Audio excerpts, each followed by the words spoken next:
Hello everyone, कैसे हो guys आप सभी। स्वागत है आप सभी का मेरे YouTube channel study with Deepa Saini में।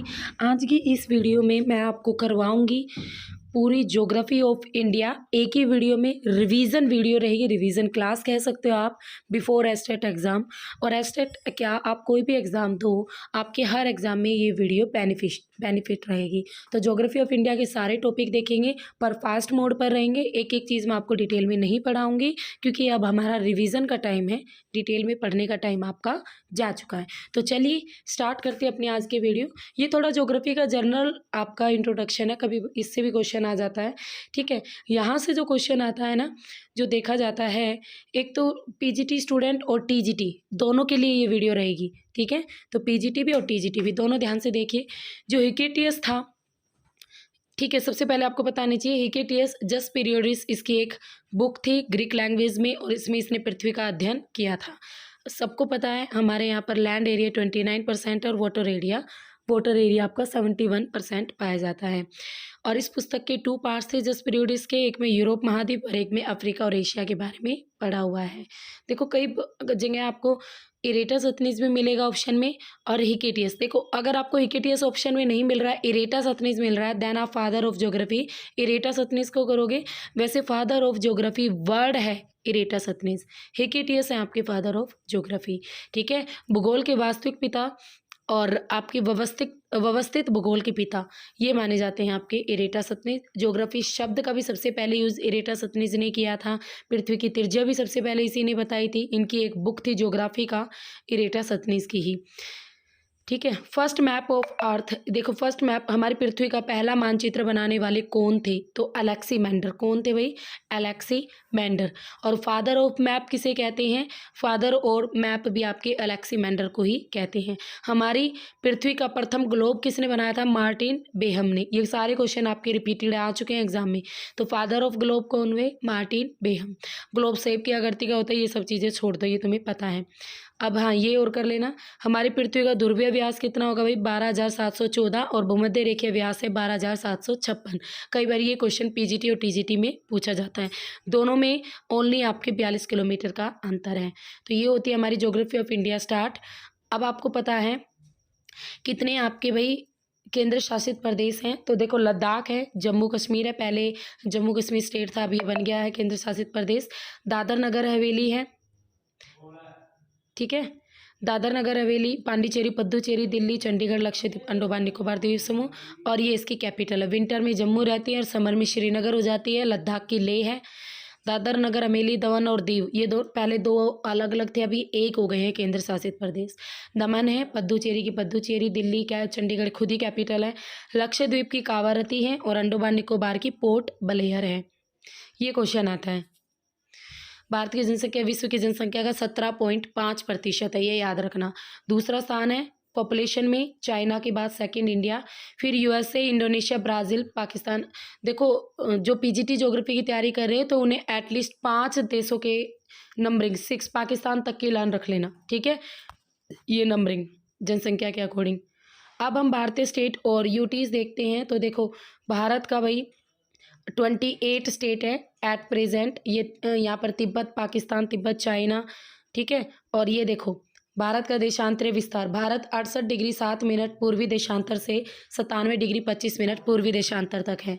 और भाई अक्षांशीय विस्तार ये 37 डिग्री 6 मिनट, और ये रहा आपका 8 degree 4 minute. Bharat 8 degree 4 minute उत्तरी अक्षांश से 37 डिग्री 6 मिनट उत्तरी अक्षांश तक स्थित है। अब यहाँ पर एक चीज़ देख लो, ये थोड़ा सा मैप मैं छोटा कर रही हूँ। ये कई बार एग्जाम में यहाँ से आ जाता है।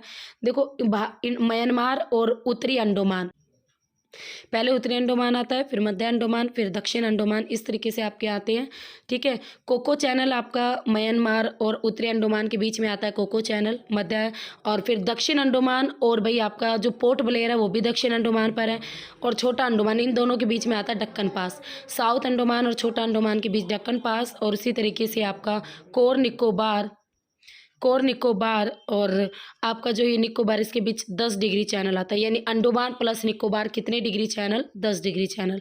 और इंडिया का बिल्कुल लास्ट पॉइंट है इंदिरा पॉइंट, और ये कि आपका ग्रेट निकोबार पर स्थित है।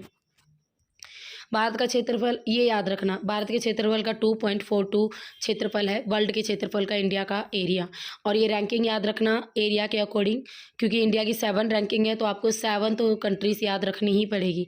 ये भाई आपके 28 राज्य और उनकी कैपिटल आपको याद करनी है। 7 सिस्टर स्टेट आपके नॉर्थ और ईस्ट वाले स्टेट यहाँ पर आ जाएंगे। अक्षांश देशांतर विस्तार में करवा चुकी हूँ, ये चीज़ यहाँ से भी क्वेश्चन आते हैं।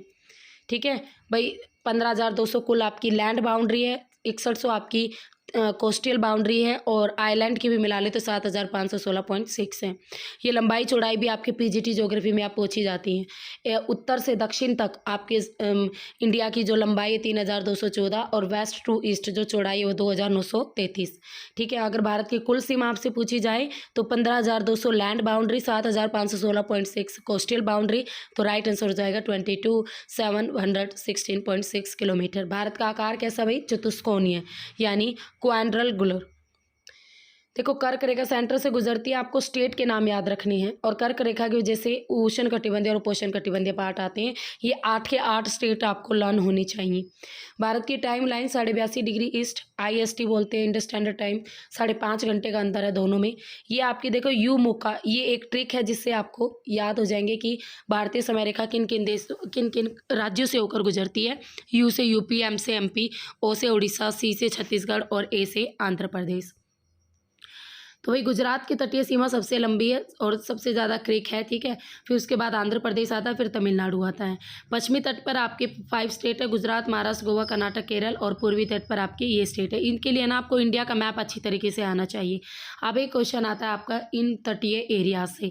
गुजरात का एरिया सौराष्ट्र तट, महाराष्ट्र का कोंकण, कर्नाटक का कन्नड़, केरल का मालाबार, पश्चिम बंगाल का उत्कल तट, उड़ीसा और उत्तरी आंध्र प्रदेश, यानी पूरा उड़ीसा आ जाएगा, और आंध्र प्रदेश का नॉर्थ वाला पार्ट उत्तरी सरकार तट, और दक्षिणी आंध्र प्रदेश प्लस तमिलनाडु आपका कोरोमंडल तट। कोरोमंडल तट पर ही भारत में सर्दियों में बारिश होती है, बाकी पूरे गर्मी में बारिश होती है इंडिया के अंदर। भारत की जो पड़ोसी सीमा है भाई वो 15,106 किलोमीटर, 0.7 किलोमीटर भारत की ऐसी सीमा है जो पड़ोसी देशों के साथ लगती है। बचपन में भूल इस ट्रिक के द्वारा आप मैक्सिमम और मिनिमम हर एक याद कर सकते हो। बा से बांग्लादेश, चा से चाइना, पा से पाकिस्तान, ना से नेपाल, मा से म्यांमार, भू से भूटान, ला साइलेंट रहेगा, और ऐसे अफगानिस्तान। सबसे छोटी सीमा 106 किलोमीटर की अफगानिस्तान के साथ लगती है। 40,967 किलोमीटर की सीमा हम किसके साथ लगाते हैं? बांग्लादेश के साथ लगाते हैं। वाटर बाउंड्री देखो, श्रीलंका हमारे साउथ में सबको पता, मालदीव आपका पड़ता है लक्षद्वीप के पास, इंडोनेशिया आपका पड़ता है भाई ये पे अंडोमान निकोबार के नीचे आइलैंड, और थाईलैंड भी भाई, म्यांमार, पाकिस्तान और बांग्लादेश, इनके साथ वाटर बाउंड्री भी और लैंड बाउंड्री दोनों इंडिया बनाता है। पुदुचेरी के 3 जिले हैं, एक केरल में पड़ता है, एक तमिलनाडु में, एक आंध्र प्रदेश में। तीनों जिले अलग अलग स्टेट में, याद रखना। भारत की राजधानी पता है, शिप्र राजधानी, जहाँ पर शिप्र आपकी मछली भी पाई जाती है, आंध्र प्रदेश के नेल्लोर में। पॉलिटिकल कैपिटल की बात करें इंडिया की, न्यू दिल्ली, और कॉमर्शियल कैपिटल रहेगी भाई मुंबई। ये भारत के नॉर्थ और साउथ पॉइंट, इंद्राकोल नॉर्थ और south Indira point, Parson point भी कहते हैं, पिग्मेलियन पॉइंट और लाहीचिंग पॉइंट, ये सारे इसी के नाम है। और ये कितने डिग्री अक्षांश पर, ये क्वेश्चन एग्जाम में आता है। ठीक है, भारत का वेस्टर्न पॉइंट गुजरात का सर क्रीक, और ईस्टर्न वालंगू या किविथु अरुणाचल प्रदेश का। प्रदेश सीमा क्षेत्र आधार रेखा से भारत देखो 12 समुद्री मील दूर है, यानी भारत की जो बेस लाइन है वो 12 समुद्री मील, समुद्र के अंदर 12 समुद्री मील तक है, नॉटिकल मील तक। बेस लाइन होती है टेढ़ी मेढ़ी कोस्टल एरिया को मिलाने वाली रेखा। ठीक है, आगे अब बेस लाइन से 200 समुद्री मील तक अनन्य आर्थिक क्षेत्र आता है इंडिया का, ये याद रख लेना। ये भाई अलग अलग भारत और चीन के बीच मैकमोहन, यहाँ से क्वेश्चन आता है इन बाउंड्री से आपका। म्यांमार के बीच इरावदी घाटी, पाकिस्तान के बीच रेड क्लिफ रेखा, बांग्लादेश की 3 बीघा कॉरिडोर, और श्रीलंका के बीच पाक जल संधि। अब भारत और अफगानिस्तान ड्यून रेखा, और पाकिस्तान और अफगानिस्तान के बीच भी ड्यून रेखा थी, ये बिफोर 1947। अंतर्राष्ट्रीय सीमा से लगते हुए देखो, यहाँ पर मेरे नोट्स में एक मिस्टेक है, पाकिस्तान के साथ हरियाणा बाउंड्री नहीं बनाते, ये बाय मिस्टेक इसमें पता नहीं कैसे डल गया, कहाँ था मेरा ध्यान। और भाई आपके चाइना के साथ जम्मू कश्मीर भी बाउंड्री बनाता, तो इन दोनों चीज़ों को आप करेक्ट कर लेना, जिन भी बच्चों के पास मेरे नोट्स हैं वो सारे बच्चे। अब यह चैनल से क्वेश्चन आता है एग्जाम में, टीजीटी और पीजीटी में भी। म्यांमार और अंडोमान मैंने समझाया, कोको चैनल, अंडोमान और कोन निकोबार 10 डिग्री चैनल, ये सीधा पूछेगा अंडोमान प्लस निकोबार कितने डिग्री चैनल है, 10 डिग्री चैनल है। ठीक है, ग्रेट चैनल पड़ता है निकोबार और सुमात्रा आइलैंड के बीच। कावारती और मिनिको ये आपके लक्षद्वीप आइलैंड के पार्ट है। 9 डिग्री चैनल आपका लक्षद्वीप में पड़ता है। कावारती प्लस मिनिको 9 डिग्री और 10 डिग्री दोनों पूछे जाते हैं, और 8 डिग्री भी। लक्षद्वीप और मालदीव के बीच दोनों आपके, लक्षद्वीप भारत का आइलैंड है, मालदीव एक अलग आइलैंड है, 8 डिग्री चैनल। दक्षिण अंडमान, छोटा अंडमान, दक्कन और इंदिरा और इंग्लैंड और फ्रांस के बीच इंग्लिश चैनल आता है। ठीक है, ये छोड़ो तुम। नेक्स्ट आता है फिजिकल स्ट्रक्चर ऑफ इंडिया, और इसमें मैक्सिमम पार्ट पूछा जाता है किसका है। तो यहाँ से क्वेश्चन आता है कि मैक्सिमम पार्ट आपके प्रायद्वीपीय पठार का है। ठीक है, ये याद रखना, ये पूछा जाता है एग्जाम में, प्रायद्वीपीय पठार का। वैसे आपको परसेंटेज थोड़े से लर्न रख लेना, कई बार पूछ लेता है एग्जामिनर कि कितने % पर कितनी पर्वत श्रेणियाँ हैं। भाई हिमालय तैतीस सागर से बना है, सबको पता है, और 4 इसकी पर्वत श्रेणियाँ आती है। ट्रांस हिमालय, इसे उच्च हिमालय के रीढ़ भी कहते हैं, और K2 आपके यहीं पर है, highest peak of India, Godwin Austen 8611 metre. Trans, देखो ये क्वेश्चन आया हुआ था, ट्रांस हिमालय और वृहत हिमालय के बीच सचर जोन है। ठीक है, ऐसी कौन सी दोनों के बीच की बाउंड्री का नाम है ये सचर जोन। ग्रेट हिमालय ये सेकंड आती है। ठीक है, इसे हिमाद्री, वृहत और सर्वोच्च हिमालय भी कहते हैं। माउंट एवरेस्ट आपके इसी का ही पार्ट है, और भी काफ़ी ऊंची ऊंची चोटियाँ इसमें आती हैं। और यहाँ से ये क्वेश्चन आया हुआ है एग्जाम में, वृहत हिमालय प्लस मध्य हिमालय के बीच सेंट्रल थ्रस्ट के द्वारा ये अलग अलग है। और ये क्वेश्चन भी एग्जाम में आ चुका है कि बुग्याल क्या है। पीजीटी ज्योग्राफी वाले बच्चों ध्यान से देखो, छोटे छोटे घास के मैदान होते हैं भाई, जिसे कश्मीर में मर्ग कहते हैं, जैसे गुलमर्ग, सोनमर्ग, और उत्तराखंड में इन्हें बुग्याल के नाम से जाना जाता है। उसके बाद वृहत और मध्य हिमालय घाटियाँ, जैसे कश्मीर की घाटी का काठमांडू घाटी। अब एक आता है केरवा क्वेश्चन भी आ चुका है एग्जाम में। चीका मिट्टी के निक्षेप होते हैं, उन्हें केरवा कहते हैं। ये केसर की खेती के लिए बेस्ट होते हैं, बहुत उपजाऊ होते हैं। चिकनी मिट्टी के ये निक्षेप होते हैं। तो केरवा क्या है, चिकनी मिट्टी के निक्षेप है किस कश्मीर घाटी में। मध्य और लघु हिमालय ये आपके, इसके बाद इससे क्वेश्चन यहाँ से आता है, मध्य और लघु हिमालय से यहाँ से क्वेश्चन आता है। जम्मू कश्मीर में पीर पंजाल, हिमाचल में धौलाधार, उत्तराखंड में नागटिब्बा मंसूरी, नेपाल में महाभारत, सिक्किम में ढोकिया, ये सारे इनसे रिलेटेड है। और मध्य और शिवालिक हिमालय भाई आपके मेन सीमांत दर्रे के द्वारा क्या है, अलग है, ये भी याद रखना। और ये कब बने थे, प्री कैरिबियन और पैलियोजोइक चट्टानों के बने हुए हैं मध्य और लघु हिमालय। अब लास्ट पार्ट आता है उप हिमालय, शिवालिक या बाह्य हिमालय। इससे जो क्वेश्चन आता है वो ये आता है कि किसके और किसके बीच आपकी दून और द्वार पाई जाती हैं। तो शिवालिक और मध्य हिमालय के बीच आपके दून और द्वार पाए जाते हैं, देहरादून, हरिद्वार, इस तरीके से। ठीक है, तो ये आप लर्न रखना, ये क्वेश्चन आता है। प्रादेशिक विभाजन में बात करें, आपको पता होना चाहिए 4 पार्ट होते हैं। कश्मीर हिमालय, पहला आता है पंजाब या कश्मीर में अलाई से बोलते हैं, सिंधु नदी से सतलुज नदी के बीच का एरिया इसमें आ जाता है। दूसरा आता है कुमाऊं हिमालय, काली से सतलुज से फिर काली नदी के बीच, और इसमें आपकी नंदा देवी भी आती है, जो कि कुमाऊं हिमालय की सबसे ऊंची चोटी है। ये क्वेश्चन एग्जाम में आ चुका है। उत्तराखंड में के पश्चिमी भाग में इसे गढ़वाल हिमालय कहते हैं, और पूर्वी भाग में कुमाऊं हिमालय के नाम से ये जाना जाता है। ये क्वेश्चन आ चुका है भाई एग्जाम में। नेपाल हिमालय काली नदी से तिस्ता के बीच में, असम हिमालय तिस्ता से ब्रह्मपुत्र के बीच में है। ठीक है, उसके बाद ये देखो, आपको मैप भी मैंने बना के दिखाया, ये कराकोरम है, जिस पर भारत की सबसे ऊंची चोटी गार्डविन आस्टीन 8611। ये लद्दाख, जास्कर, पीर पंजाल, नागा पर्वत आपका यहाँ पर है। मध्य और लघु हिमालय ये आपके हिमालय के लेयर्स हैं, mount Everest, Makalu, great Himalaya. ठीक है, और ये आपका अरुणाचल प्रदेश में पड़ता है भाई, नामचा बारवा, और इसी नामचा बारवा से ब्रह्मपुत्र इंडिया में एंट्री करती है। तो ये आप मैप अच्छी तरीके से देख लेना। फिर आता है प्रायद्वीपीय पठार, इसमें काफ़ी ज़्यादा आपके पठार आते हैं अलग अलग, तो थोड़ा सा देख लो, यहीं पे बता देती हूँ। मालवा का पठार, बैतूल और बंदेलखंड का पठार ये आपके पड़ते हैं मध्य प्रदेश में। ठीक है, और बुंदेलखंड का पठार पड़ता है मध्य प्रदेश और यूपी में। दंडकारण्य पठार, देखो पूछे जाते हैं ये कौन सा पठार किस डिस्ट्रिक्ट में है, तो लर्न रखना इनके। दंडकारण्य उड़ीसा और छत्तीसगढ़, आंध्र प्रदेश में। रायलसीमा का पठार कर्नाटक और आंध्र प्रदेश। तेलंगाना का पठार आंध्र प्रदेश, और शिवालिक का पठार मेघालय। हजारीबाग और छोटा नागपुर का पठार आपका पड़ता है भाई कहाँ पर, झारखंड में। ठीक है, तो देखो इस तरीके से आपकी ये कुछ विंध्याचल, सतपुड़ा, अजंता, महादेव में काले, दोदा बेटा, अनाईमुड़ी याद रखना यहाँ से, अनाईमुड़ी। दक्षिण भारत की सबसे ऊंची चोटी है अनाईमुड़ी, 2695 मीटर। पूर्वी घाट की सबसे ऊंची चोटी है महेंद्रगिरी, 1501। इंडिया की सबसे ऊंची है गार्डविन आस्टीन 8611, जो कि कराकोरम पर थी। ठीक है, इन तीनों के कारण, गारो, खासी, जयंतिया, तीनों पहाड़ियों के कारण भारत में मैक्सिमम वर्षा होती है। अरावली सबको पड़ा है, प्री कैरिबियन काल का है, याद रखना, अवशिष्ट है, पुराना है।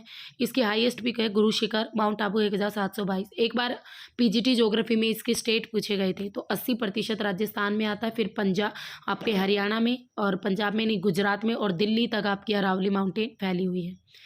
विंध्याचल माउंटेन, इससे ये क्वेश्चन आता है कि भारत में कौन से माउंटेन है जो ब्लॉक माउंटेन है, तो आंसर 2 माउंटेन रहेंगे, विंध्याचल और सतपुड़ा। बार बार रिपीटेड क्वेश्चन है, ठीक है। यहाँ पर देखो किस तरीके से, एक ये विंध्याचल है, एक सतपुड़ा, इन दोनों के बीच में नर्मदा नदी बहती है, सतपुड़ा और अजंता के बीच ताप्ती नदी बहती है। तो ये दोनों नदी आपकी भ्रंश घाटियों से होकर बहती है, क्योंकि ये दोनों आपके भ्रंशोत्तत पर्वत है, ठीक है। और इसकी विंध्याचल की हाईएस्ट जो पीक है भाई सद्भावना शिखर है, और विंध्याचल आपका गुजरात से स्टार्ट होता है, गुजरात, राजस्थान, मध्य प्रदेश, झारखंड और यूपी तक फैला हुआ है आपका विंध्याचल माउंटेन। सतपुड़ा आपको पता है ब्लॉक माउंटेन है, गुजरात, महाराष्ट्र, मध्य प्रदेश, छत्तीसगढ़ तक फैला हुआ है। धुआंधार जो वाटरफॉल है जो कि आपकी नर्मदा नदी पर है, वो आपकी सतपुड़ा माउंटेन पर ही है। धूपगढ़ इसके हाईएस्ट पीक है। महादेव मध्य प्रदेश में, ये क्वेश्चन आया था, महादेव किस स्टेट में पड़ता है, मध्य प्रदेश में। पर्टिकुलर अगर कोई पहाड़ी एक स्टेट में तो वो पूछी जाती है। इसकी भी धूपगढ़ ही हाईएस्ट पीक है। और यहाँ पर जो पंचमढ़ी पर्यटक स्थल भी है। मेघालय पड़ता है भाई आपका अमरकंटक, हाईएस्ट पीक है, छत्तीसगढ़ स्टेट में पड़ता है। 4 नदियाँ निकलती है में इस अमरकंटक से, नर्मदा, सोन, केन और महानदी। राजमहल की पहाड़ियाँ झारखंड, ये भी क्वेश्चन आ चुका है, कहाँ से, झारखंड। और एक बार ये क्वेश्चन भी आया था कि गंगा नदी डेल्टा कहाँ से बनाना शुरू करती है, राजमहल की पहाड़ियों से ही। छोटा नागपुर पठार आपका यहीं पर है, और इसकी हाईएस्ट पीक है पारसनाथ, ठीक है। ये मैंने आपको पढ़ा ही दिया, मैक्सिमम वर्षा यही होती है। उत्तर भारत की चोटियों की बात करें, देखो माउंट एवरेस्ट 8,848 मीटर, और ये आपके जीपीएस के द्वारा इतनी बताई थी। अब नेपाल में इसे सागर माथा कहते हैं, और पृथ्वी का तीसरा ध्रुव भी आपकी किसे कहती हैं, माउंट एवरेस्ट को। तिब्बत में इसे कोमोलंगमा के नाम से जाना जाता है, बर्फ की देवी। गार्डविन आस्टीन 8,611, इसके बारे में पढ़ लेना, इंडिया की हाईएस्ट पीक है, ठीक है, और वर्ल्ड की सेकेंड हाईएस्ट पीक है। कंचनजंगा 3rd, ये भी जरूर पढ़ना, इंडिया की सेकेंड और वर्ल्ड की 3rd हाईएस्ट पीक है। अब पूर्व में देखो आपको ये पता होनी चाहिए, पटकोई बोम अरुणाचल प्रदेश में, नागा नागालैंड में, मिजोरम में, गारो खासी जयंतियाँ तीनों मेघालय स्टेट में पड़ती हैं। फिर पश्चिमी घाट और भोर घाट, अब यहाँ पे देखो ये थाल घाट, भोर घाट, पाल घाट, ये आपको दक्षिण सह्याद्री यानी पूरा पश्चिमी घाट सह्याद्री के नाम से जाना जाता है। उत्तरी सह्याद्री, मध्य सह्याद्री, दक्षिण सह्याद्री। ये क्वेश्चन आता है कि पश्चिमी घाट का दूसरा नाम सह्याद्री। थाल घाट, भोर घाट, पाल घाट और सेन कोट्टा दर्रा, ठीक है। और ये बंगाल की खाड़ी। पश्चिमी घाट इसे सह्याद्री भी कहते हैं। ताप्ती नदी के मुहाने से स्टार्ट होकर कन्याकुमारी तक रहेगा, और चौड़ाई इसकी 50 से 60 किलोमीटर तक होती है। पश्चिमी घाट एक भ्रंश का गार है, ठीक है। ये क्वेश्चन एग्जाम में आ चुका है कि निम्न में से कौन सा घाट आपका भ्रंश का गार है, मात्र एक, तो वो है भाई पश्चिमी घाट। अफ्रीका से भारत के अलग होने पर बना था। भोर घाट उत्तरी सह्याद्री पर है। दोनों घाट आपस में मिलते हैं नीलगिरी की पहाड़ियों पर, ठीक है, तो आप इसे याद रखना। मध्य सह्याद्री और दक्षिण सह्याद्री, अनाईमुड़ी चोटी आपकी दक्षिण सह्याद्री पर है। इंडिया की हाईएस्ट पीक। उत्तर की ओर अन्नामलाई पहाड़ी, उत्तर पूर्व की ओर पालनी पहाड़ी और इलायची की पहाड़ी, ये सारे के सारे आपके साउथ इंडिया वाला पार्ट है, ठीक है। सेकंड हाईएस्ट पीक आती है आपकी दोता बेटा, ये कि नीलगिरी की पहाड़ी पर है, ये साउथ में पड़ता है, ठीक है, इतना आप याद रखना। पूर्वी घाट, अगर इसमें बार ये पूछा गया था एक बार, आंध्र प्रदेश में पड़ती है। नलमाला, पालकोंडा, जवादी, सिवरोय आपकी तमिलनाडु में पड़ती हैं। विशाखापट्टनम सबसे ऊंचा लैंड एरिया स्थल है, और महेंद्रगिरी सबसे ऊंची इनकी चोटी है पूर्वी घाट की। थार डेजर्ट के बारे में क्या कहें भाई, मेसोजोइक काल में कभी इसमें पानी था, अब आपका दूर दूर तक क्या है, डेजर्ट है। ओएसिस देखने को मिलते हैं, मरु उद्यान देखने को मिलते हैं आपके, जैसे हमें थोड़ा बहम हो जाता है ना, आगे पानी है बट होता नहीं है, ठीक है। मालाबार तट, इस पर कुछ अनूप कुछ टिब्बे पाए जाते हैं जिसे कयाल कहते हैं। ये कयाल आया था क्वेश्चन। कयाल आपके खारे पानी की झीलें होती हैं, ठीक है। ये क्वेश्चन आ चुका है एग्जाम में कि कयाल क्या होते हैं या खारे पानी की झीलें के। केरल में हर वर्ष आपके नेहरू ट्रॉफी वलामकालीन नौका दौड़ भी होती है, और ये भैया आपके पुन्ना मदा कयाल में होती है। ये क्वेश्चन भी आ चुका है एग्जाम में। कोचीन बंदरगाह भी आपके एक अनूप पर स्थित है, यानी एक तरीके के कयाल पर ही स्थित है। ये आपकी कुछ झीलें आती है खारे पानी की। चिल्का झील भारत की सबसे बड़ी खारे पानी की झील है। कोलेरी और पुलिकट झील, ये भी लैगून झील है। ये भी क्वेश्चन एग्जाम में आते हैं दोनों से।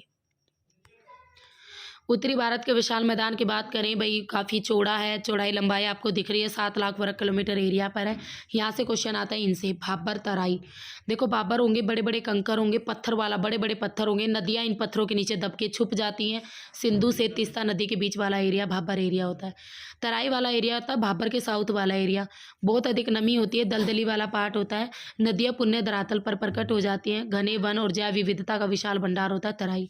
बांगर एरिया होता है जहाँ बाढ़ का पानी नहीं पहुंचेंगे, पुराने जलोढ़ मैदान होते हैं, कंकर रेत अधिक होगी, बिल्कुल आपका कम उपजाऊ वाला एरिया रबी के लिए बेस्ट होता है। बस खादर वाला एरिया हर साल बाढ़ आएगी। नवीन मैदान, नवीन जलोढ़ मैदान, हर साल मिट्टी की नई परत आ जाएगी। पंजाब में इन्हें बेत कहते हैं, खरीफ की फसल के लिए बेस्ट होता है, अधिक उपजाऊ। तो आपको भाबर, खादर, बांगर और तराई ये सारे चारों अच्छी तरीके से लर्न होनी चाहिए। ठीक है, ये छोड़ो, ये अभी तक आया नहीं इनसे क्वेश्चन। ये आपकी सांबर, डिडवाना, लून, ससार, कुचामन, डेगाना, ये सांबर, ये सबसे राजस्थान की बड़ी बड़ी झीलें हैं। गंगा का मैदान, ऊपरी गंगा का मैदान, मध्य गंगा का मैदान और निम्न गंगा का मैदान, ये 3 पार्ट आते हैं।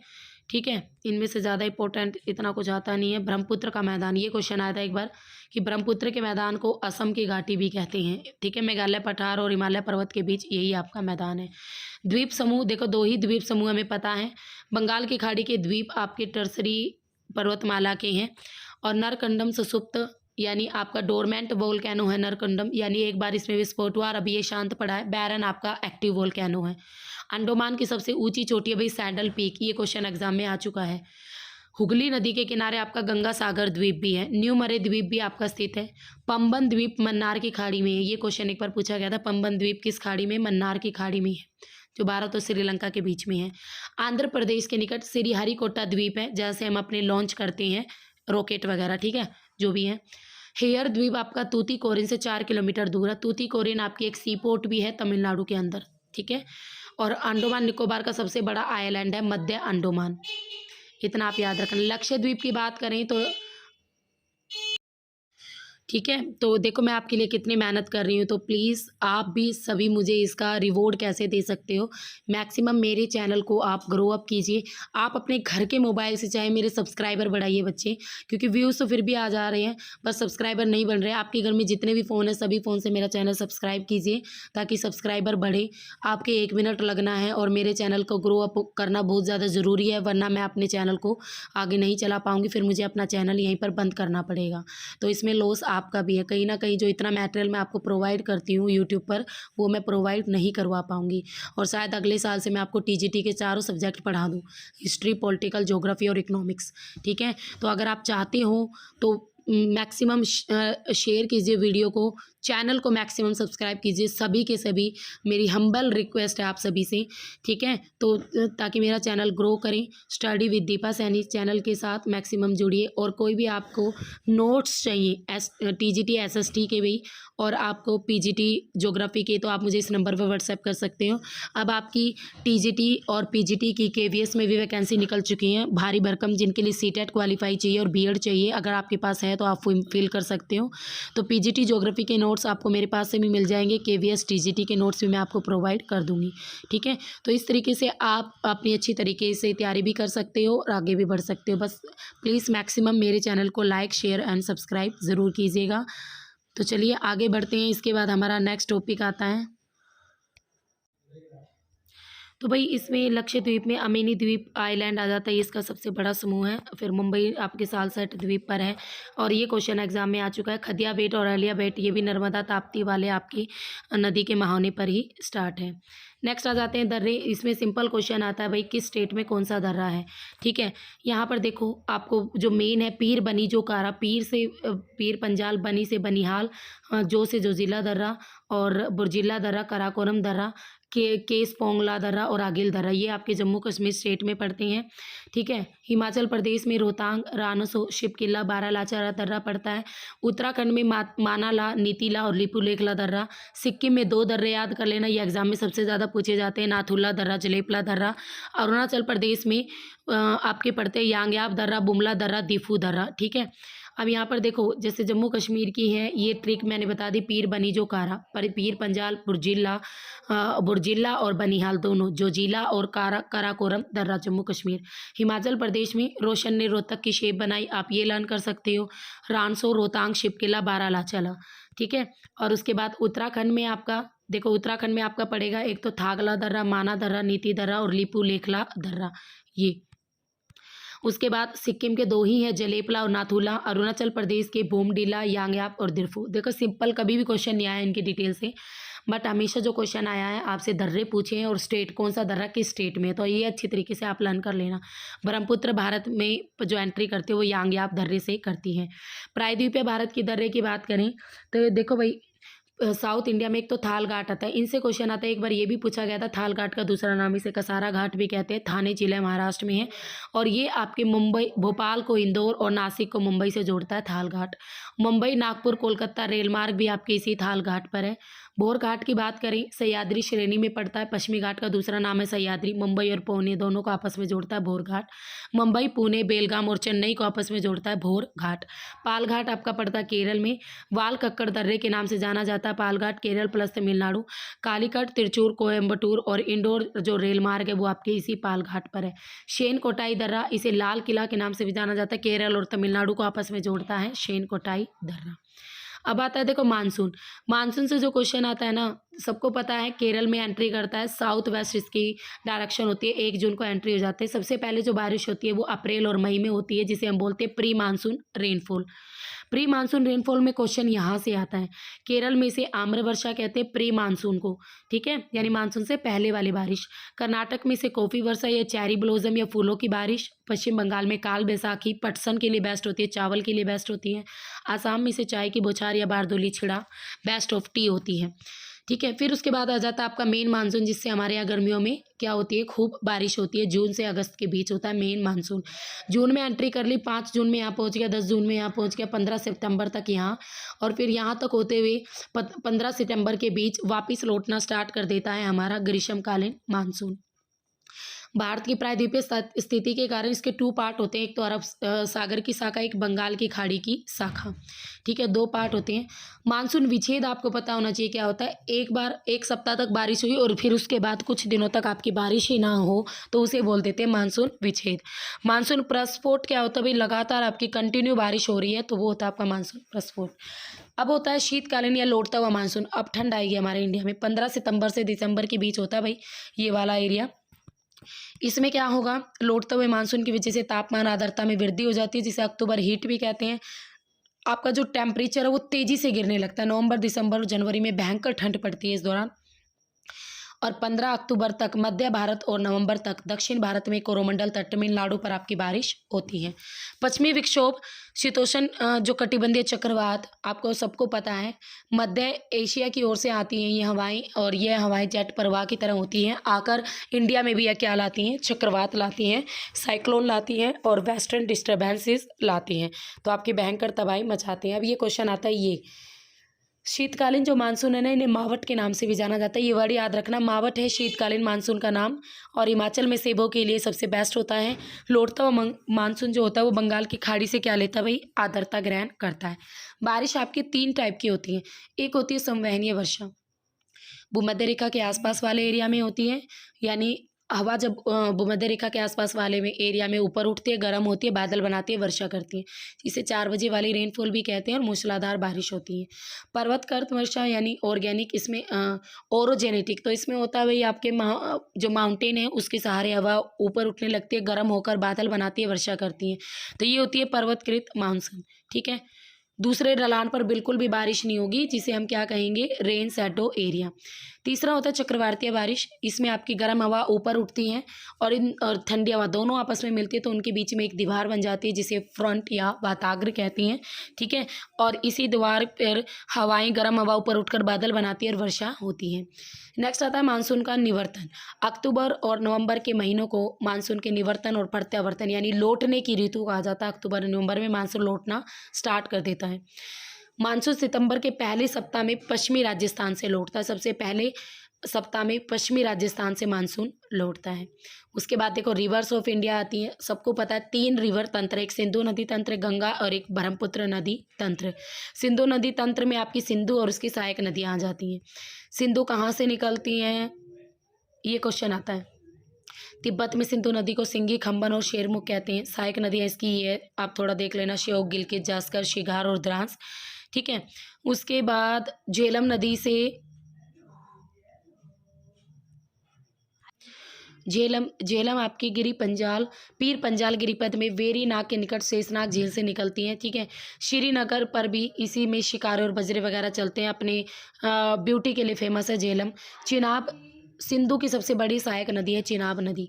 बारालाचा के दोनों ओर चंद्रभागा नदियों के मिलने से बनती है चिनाब। चंद्रभागा इसका दूसरा नाम है। झेलम, रावी, चिनाब ये सारी चिनाब में गिरती है। देखो ये क्वेश्चन ये आता है, सलाल परियोजना किस नदी पर है, चिनाब पर। ठीक है। रावी से क्वेश्चन आता है, थीन परियोजना किस नदी पर है, ये आपकी रावी नदी पर है। ब्यास नदी ये पोंग बांध पूछा गया था एग्जाम में। ब्यास नदी पोंग बांध जो बना हुआ ब्यास नदी पर बना हुआ है और इसी की घाटी है आपकी कुल्लू की घाटी। सतलुज की बात करें तो कैलाश पर्वत के दक्षिण में मानसरोवर झील के निकट राक्षस ताल से है। ठीक है, इतना कुछ नहीं। बागड़ा नांगल बांध ये आता है सतलुज से, सतलुज नदी पर है बागड़ा नांगल बांध और पंजाब स्टेट में है। गंगा नदी तंत्र, ये पहला क्वेश्चन ये आता है। एक तो देवप्रयाग नामक स्थान पर भागीरथी और अलकनंदा दोनों मिलते हैं। किस स्थान पर मिलते हैं, तो भाई देवप्रयाग पर मिलते हैं, वहाँ से गंगा का नाम पड़ता है। हरिद्वार से गंगा प्लेन एरिया पर आ जाती है। विश्व की 5वीं प्रदूषित नदी है गंगा। ठीक है। उत्तराखंड, यूपी, बिहार और वेस्ट बंगाल में ये बहती है। अब इसकी सहायक नदियाँ देख लो, यमुना, पुनपुन, टोंस और सोन, ये दाएं तट की है। बाएं तट पर आती है रामगंगा, घाघरा, गंडक, कोसी, ये वाली सारी आ जाती है। गोमती आपके बाएं तट पर।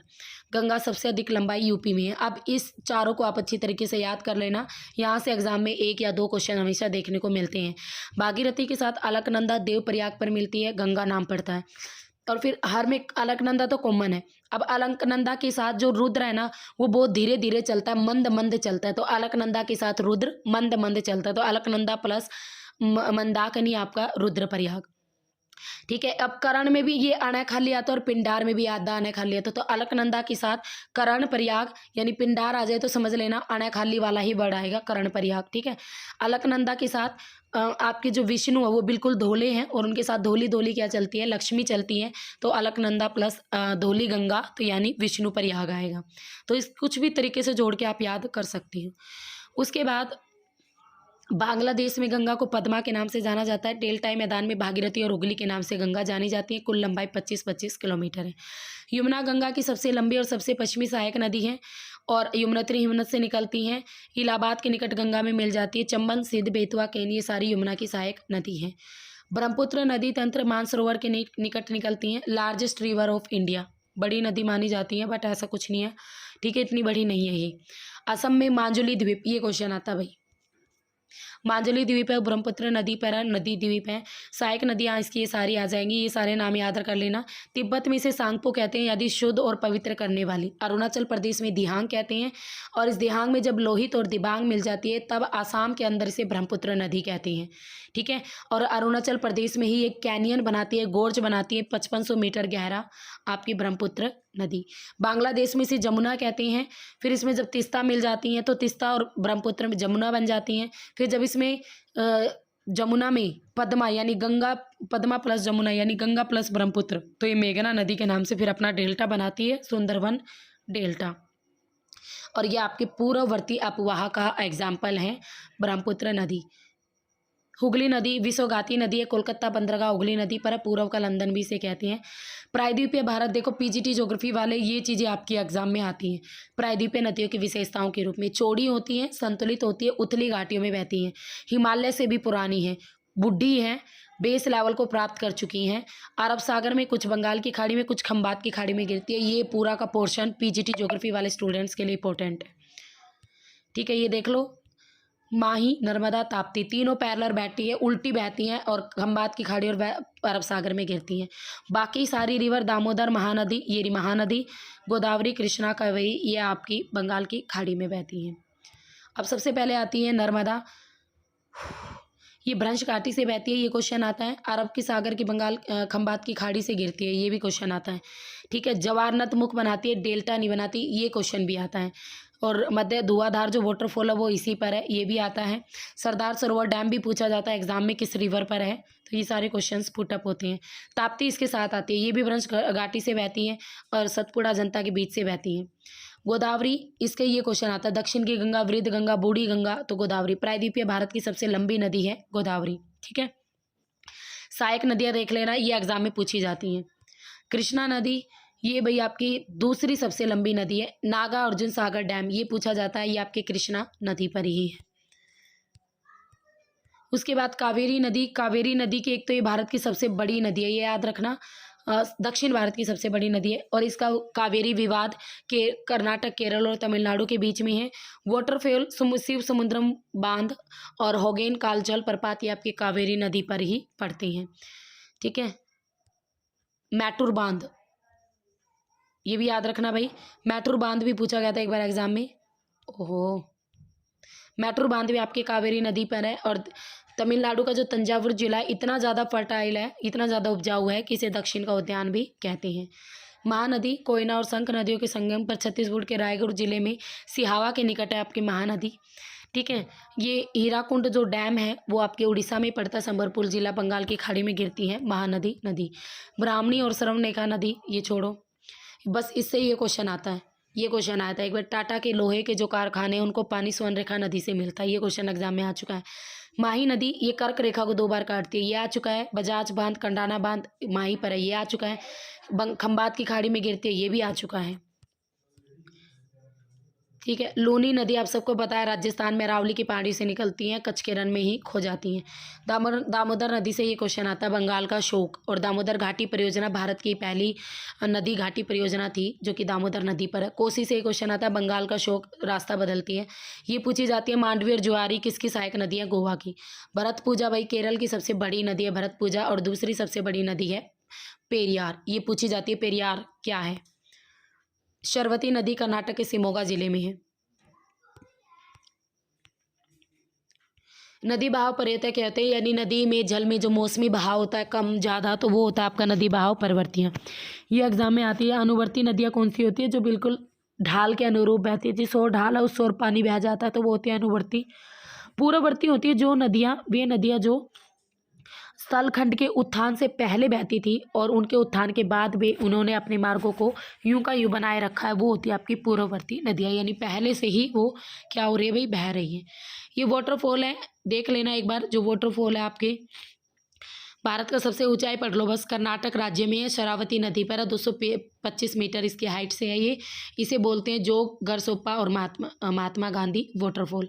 ये ना वाटरफॉल महाबलेश्वर राज्य में उसमें पड़ता है जगह में। शिव समुद्रम जो वाटरफॉल है आपके कर्नाटक में कावेरी नदी पर, ये एग्जाम में पूछा जाता है। एक बार हुंड्रू भी पूछा गया था, स्वर्णरेखा नदी पर है झारखंड में। स्वर्णरेखा लोहे के कारखाने वाली बात याद रखना। धुआंधार और पुनासा दोनों के दोनों नर्मदा में, जबलपुर में। फिर आ जाता है अगेन इंपॉर्टेंट, और आप सबको पता है यहाँ से क्वेश्चन आते ही आते हैं।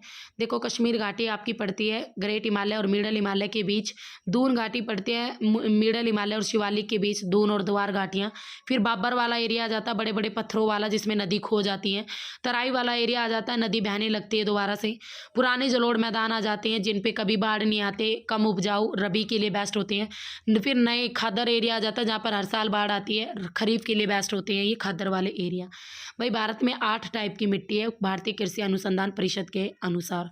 ये 8 मिट्टियाँ देख लो। पर्वतीय मिट्टी, बाबर और तराई आ जाते हैं पर्वतीय मिट्टी में, और जलोढ़ मिट्टी में बांगर और खादर आ जाती हैं। काली मिट्टी, इससे ये क्वेश्चन आता है, कपास के लिए बेस्ट, दूसरा नाम रेगड़ मिट्टी भी कहते हैं। लैटराइट मिट्टी चाय और मसालों के लिए बेस्ट होती हैं। ठीक है, लाल मरुस्थलीय पिट, कोयली, ये सारी आती हैं। जलोढ़ मिट्टी 43.7% पार्ट पर, सबसे ज़्यादा पार्ट पर आपकी जलोढ़ मिट्टी ही देखने को मिलती है। भाई आपकी काली मिट्टी, जिसका दूसरा नाम रेगड़ मिट्टी, कपासी मिट्टी भी है, ज़्यादा आर्द्रता ग्रहण करती है, नमी ग्रहण करती है, सिंचाई की ज़्यादा अवस्था होती है। कपास, गन्ना, तम्बाकू सबके लिए बेस्ट होती है काली मिट्टी। चिपचिपी होती है, सिकुड़ने के बाद इसमें दरारें भी पड़ जाते हैं, इसे सवता जुताई वाली मिट्टी भी कहते हैं।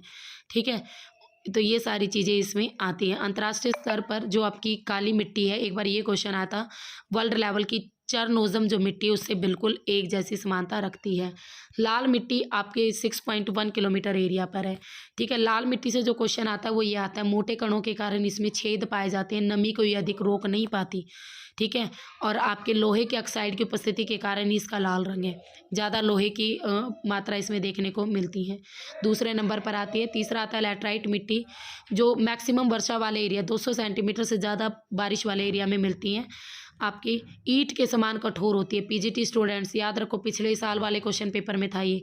और भाई आर्द्र और शुष्क जलवायु मिलती हैं, लोहे के ऑक्साइड के कारण ही इसका भी लाल रंग है। बिल्कुल ये सारी ऐसी विशेषताएं थी कि लैटराइट मिट्टी की निम्न में से कौन कौन सी विशेषताएं करेक्ट हैं। इस तरीके से क्वेश्चन आया हुआ था पीजीटी ज्योग्राफी में। ठीक है, तो इस तरीके से आपकी ये सारी चीज़ें आ जाएंगी।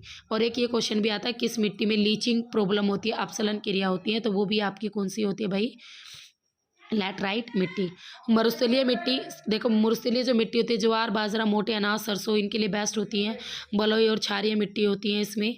ठीक है, लवणीय मिट्टी अनुपजाऊ होती है बट तटीय एरिया में मिलती है, नारियल के लिए बेस्ट होती है। ये सारे लवणीय मिट्टी के ही नाम है, ये सारे नाम है, आप लर्न कर लेना, ये एग्जाम में पूछे जाते हैं। रे, कलर, उसर, थारड़, थूर, चौपन। ठीक है, पिटमय जैविक दलदली मिट्टी दलदल वाले एरिया में पाई जाती है, डेल्टाई वाले पार्ट में यही पाई जाती हैं।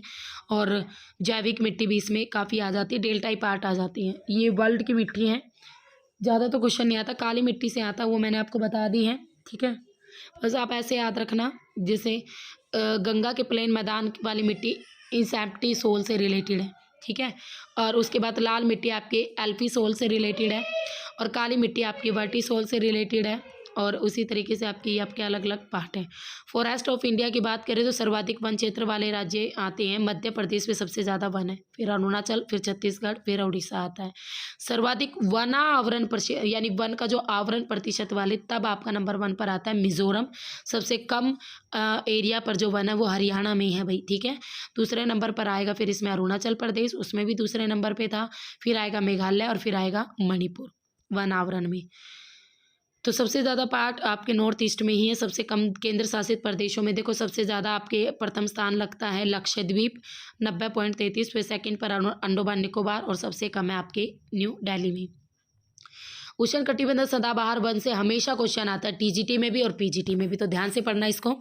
औसत तापमान इतना 200 सेंटीमीटर से अधिक वर्षा, 70 सेंटीमीटर से अधिक आर्द्रता, ताड़, महोगनी, नारियल, अबोनी, आबनुस, ये सारे इसी में ही आते हैं।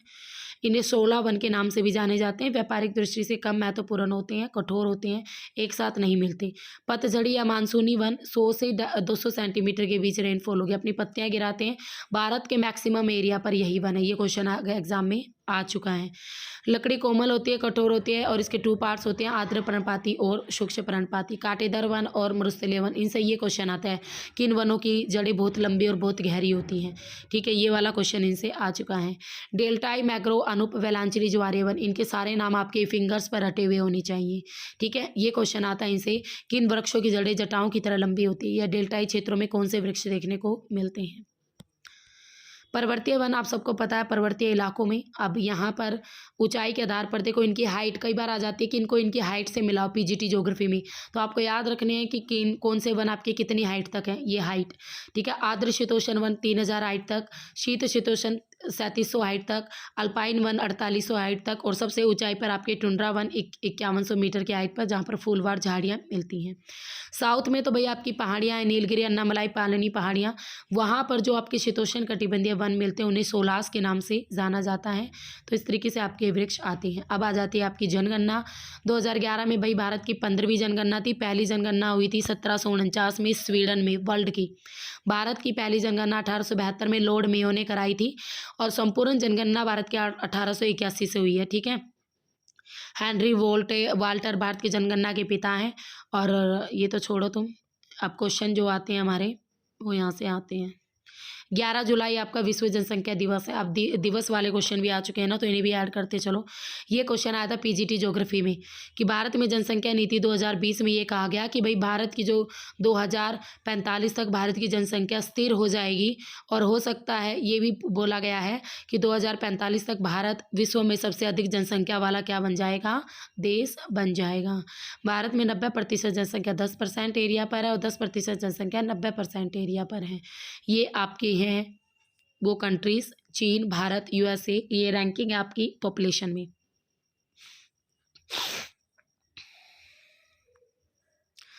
अब देखो भारत की जनगणना ये भाई 1.21 अरब यानी 121 करोड़ के लगभग, ठीक है, या 121.12101 लाख के लगभग। भारत का जनसंख्या घनत्व है 382 व्यक्ति प्रति वर्ग किलोमीटर। जनसंख्या अफ्रीका से 2 गुना, ऑस्ट्रेलिया से 44, रूस से 2.5, उत्तरी अमेरिका से 2.8, ब्रिटेन से 7 गुना अधिक है। अब ये काल याद रखोगे, ये काल आपको टीजीटी में भी पूछे जाते हैं और पीजीटी में भी। 4 चरण आते हैं।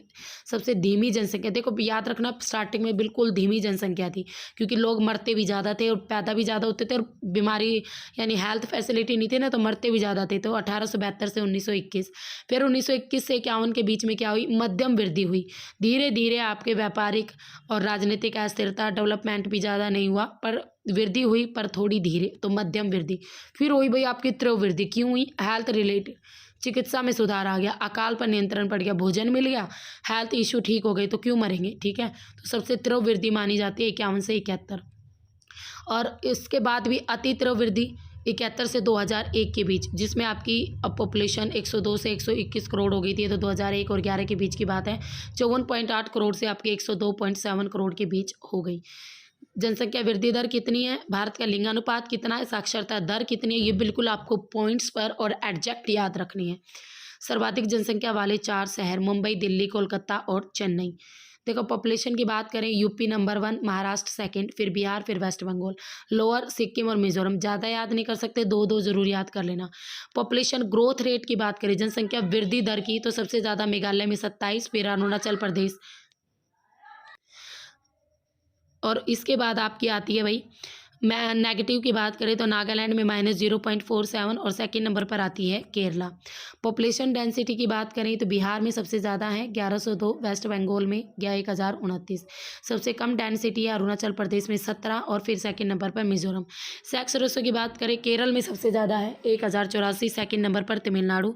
लोएस्ट की बात करें तमिलनाडु आता, सबसे कम सेक्स रेशो लिंगानुपात हरियाणा में है, फिर दूसरे नंबर पर जम्मू कश्मीर में, तीसरे नंबर पर सिक्किम में। लिटरेसी रेट केरल में सबसे ज़्यादा कितने प्रतिशत है, ये भी याद रखना होगा।